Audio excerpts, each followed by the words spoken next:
It's foreign central banks, people in the BRIC countries that have been buying the gold Americans have been selling. They're doing it for a reason. They're going to keep on buying it. The price is going to keep rising. Eventually, the American investors who sold their gold are going to try to buy it back. Of course, it's going to cost a lot more money. People who never bought any gold are going to start buying gold. And so then, the prices are going to start to move up much faster. I mean, so far it's been a very slow, orderly ascent. There's been a lot of doubters, a lot of naysayers. The gold stocks, the silver stocks, are dragged behind very reluctantly. Every once in a while they make new highs, but then they get clobbered the minute gold goes down $50. It's like, oh my God, this is it. It's going to crash. But once we really get, north of 3,000, 4,000, who knows, you're not going to have all that negativity surrounding the gold bull market. People are going to accept that gold prices are going up. Gold is on track for its best return since 2010, outpacing even 2020's 25.1% gain as the COVID-19 pandemic accelerated doomsday investment bets.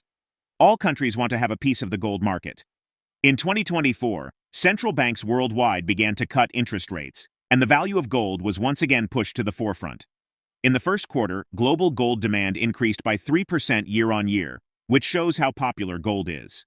Known for his contrarian views on global markets, PeterSchiff is a renowned economist and CEO of Euro-Pacific Capital. Regarding the BRICS nations, PeterSchiff suggests they are gradually building a new monetary system to replace the US dollar. He believes the shift is inevitable and that sanctions on Russia have accelerated the process. Meanwhile, Peter anticipates that central banks in BRICS countries will continue buying gold, pushing prices higher as Western investors sell. He adds that market skepticism will diminish once gold surpasses $4,000 per ounce. The Central Bank of France has attributed the recent surge in gold prices to Russia and China's growing efforts to reduce their reliance on the US dollar. According to a new report from the French Central Bank, the demand for gold has skyrocketed as these two nations have shifted away from dollar-denominated assets. Despite declining gold ETF holdings and the Fed's continued monetary tightening, gold prices have reached unprecedented levels. From a technical standpoint, Peter explains that gold's rising price reflects the dollar's devaluation, not a change in gold's value. He predicts that with the exponential increase in the dollar supply, gold prices will go parabolic in the coming years. Now, we present the clips of Peter Schiff's insights from his recent interview. Before we continue to discuss this, please subscribe to our channel and activate the bell icon for timely updates. I mean, certainly the BRIC nations are, basically building a new monetary system, brick by brick. But it's going to happen. I mean, they're going to supplant the dollar.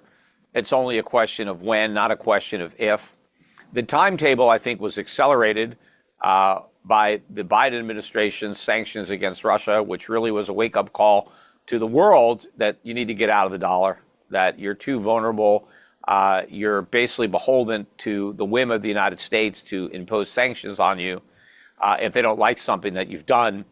That should be particularly problematic for the Chinese, because we're constantly criticizing the Chinese. It doesn't make sense for them to put themselves in this position. So obviously, they're going to be moving away from the dollar. That's why the price of gold keeps hitting new record highs, even though American citizens have been selling their gold all year. So have a lot of other Europeans. It's foreign central banks and people in the BRIC countries that have been buying the gold that Americans have been selling. They're doing it for a reason. They're going to keep on buying it. The price is going to keep rising. Eventually, the American investors who sold their gold are going to try to buy it back. Of course, it's going to cost a lot more money. And people who never bought any gold are going to start buying gold. And so then, the prices are going to start to move up much faster. I mean, so far it's been a very slow, orderly ascent. There's been a lot of doubters, a lot of naysayers. The gold stocks, the silver stocks, are dragged behind very reluctantly. Every once in a while they make new highs, but then they get clobbered the minute gold goes down $50. It's like, oh my God, this is it. It's going to crash. But once we really get, north of 3,000, 4,000, who knows, you're not going to have all that negativity surrounding the gold bull market. People are going to accept that gold prices are going up. And it's really not gold prices going up. It's the value of the dollar and other fiat currencies going down. When our republic was formed in 1789, you only needed $20 to buy an ounce of gold. When we formed the Federal Reserve, well over 100 years later, in 1913, you only needed $20 to buy an ounce of gold. And even as late as 1970, you only needed $35 to buy an ounce of gold. Now you need $2,600. It's not because gold has changed. It's exactly the same. It's the dollar that's changed. It's worth a lot less because we have so many more of them in circulation relative to how much gold we have. And the rate at which dollars are created is going to increase exponentially in the years ahead. And so gold prices are going to go parabolic. Recently, PeterSchiff declared silver undervalued compared to gold and predicted that its price would rise significantly. He notes that silver remains cheaper than in 1980, unlike most commodities, making it a bargain. Peter also highlights that rising oil prices and an impending U.S. recession could drive silver and gold to new highs. The silver market has been characterized by significant price fluctuations in recent years, catching the attention of investors and traders alike.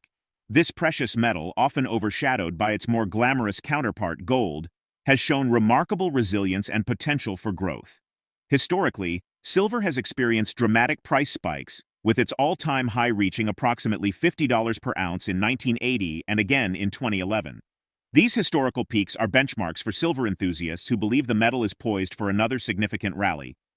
While reflecting on market fundamentals, Peter says gold mining stocks are his largest investment. He predicts gold will outpace mining costs and expresses that these stocks are undervalued and poised for strong returns. Let's get back to the interview. Silver is cheap. And again, I've thought that for a long time, and it's been cheap for a long time. I mean, if you look at the gold-silver ratio, silver is cheap relative to gold. And so the price of silver has got to go up. I mean, there's nothing guaranteed in life, but to me, this is about as close as you're going to get. Silver prices are going to go up, right? I mean, silver was $50 in 1980. How many things could you buy today for less than they cost in 1980? I mean, other than electronics, like a television or something, but a commodity? I mean, silver is a bargain. You got to buy it. I mean, I've been talking about it for years. I remember when silver was under $5, under $4, when the century started. So it's been going up, but it was so cheap, in 2000, 2001, with $4 or $5. Gold was under $300 an ounce. Gold has gone up more than 10x so far this century. It's almost, not quite 10, but nine times. The Dow is only up a little over 4 times. The Dow was about 10,000. Now it's a little over 40,000. So in terms of gold, the Dow has actually gone down. But it's still, I think, expensive relative to gold if you take a broader historic look at it. So the stock market is expensive. What's also cheap is oil. Oil prices are very cheap. You can get almost 40 barrels of oil for an ounce of gold. That is historically cheap. That means that oil prices are not going to stay at this level. They are going up. And that is bad news for the CPI because it's going to weigh heavily into headline CPI. But all this, I think, is going to occur against the backdrop of a U.S. recession, which means real interest rates plunge even more than nominal rates. We go back to quantitative easing. And that's going to send, gold and silver to new highs. It says that for silver to hit new highs, it's a much bigger move. That's why, people should be buying it. I own a lot of gold mining stocks myself. It's by far my biggest sector that I have in my personal portfolio. And I added, considerably to that position earlier this year. Back in February, March, when gold was still close to 2,000 but above, and Barrick and Newmont were hitting multi-year lows based on downgrades by Wall Street. I hadn't anticipated buying more, but I don't look a gift horse in the mouth. I took what the market was giving me. But, I think that these stocks are historically cheap. The sentiment is historically negative. I love being a contrarian. Normally, how do you buy gold stocks when gold's at an all-time high and be a contrarian? Well, you can, because nobody expects gold to stay at an all-time high.